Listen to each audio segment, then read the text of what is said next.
রবিবার দিনটা আর 5টা সাধারণ ব্যস্ততম দিনের মতোই আমাদের শুরু হয় সকাল থেকে। সকালবেলা সবাই উঠে পড়ি, কারণ মেঘাকে 10টার সময় পড়তে নিয়ে যেতে হয়।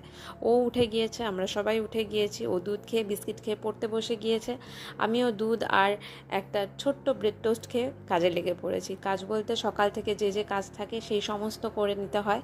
নিয়ে ওকে যেহেতু বেরিয়ে যেতে হবে, সেই জন্যই তাড়াতাড়ি ওঠা।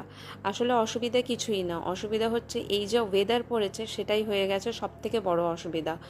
10টার সময় তবু তো একরকম হয় যে হ্যাঁ গেলাম, অসুবিধা মোটামুটি নেই আর কি বলতে গেলে। কিন্তু 12টা 12:30 পরের থেকে 12:30টায় মেনলি যখন ওর ছুটি হয়, 12:30 পৌনে 1টার দিকে, তখন হয়ে যায় প্রচণ্ড অসুবিধা। প্রচণ্ড গরম পড়েছে আমাদের এখানে, একটুকু বৃষ্টির দেখা নেই।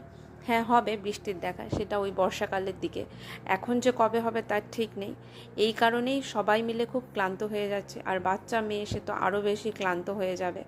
আর এখন ব্রেকফাস্ট বলতে শুধুই আমাদের কিন্তু ভাতই বুঝি আর কি, আমি তো অন্তত তাই। তো আমি এবং মেঘা দুজনেই ভাত ডাল মাছ ভাজা খেয়ে একদম স্নান টান করে রেডি হয়ে বেরিয়ে পড়লাম।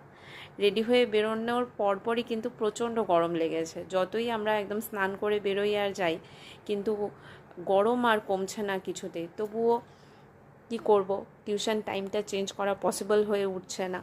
যাই হোক, ওকে দিয়ে আমি চলে গিয়েছিলাম বাজারে। তো বাজার থেকে কি কি নিয়ে এলাম দেখুন।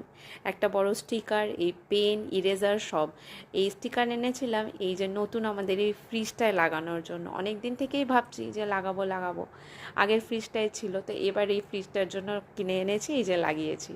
একদম আনন্দে আত্মহারা হয়ে গেছিলো মেঘা এই স্টিকার দেখে। দুটো নিজের জন্য নিয়ে গেছে আলমারির ওপরে, আর তারপরে এই দুটো লাগিয়েছে। ফ্রেশ হয়ে নিয়ে তারপরে লাঞ্চ করে নিলাম, ভাত আর মাংস। এই ছিল আজকের লাঞ্চ। শুয়ে পড়েছিলাম, বিকেলবেলা উঠে পাস্তা বানিয়ে দিলাম, ডিম পাস্তা নর্মালি। খুব ভালোবাসে খেতে, তো ওর সাথে আমিও 1 প্লেট করে খেলাম। তার সাথে খেলাম দুধ চা। কী করবো বলুন, গরম যতই পড়ুক না কেন চা ছাড়া যাচ্ছে না, আর দুধ চা তো একেবারেই পাচ্ছি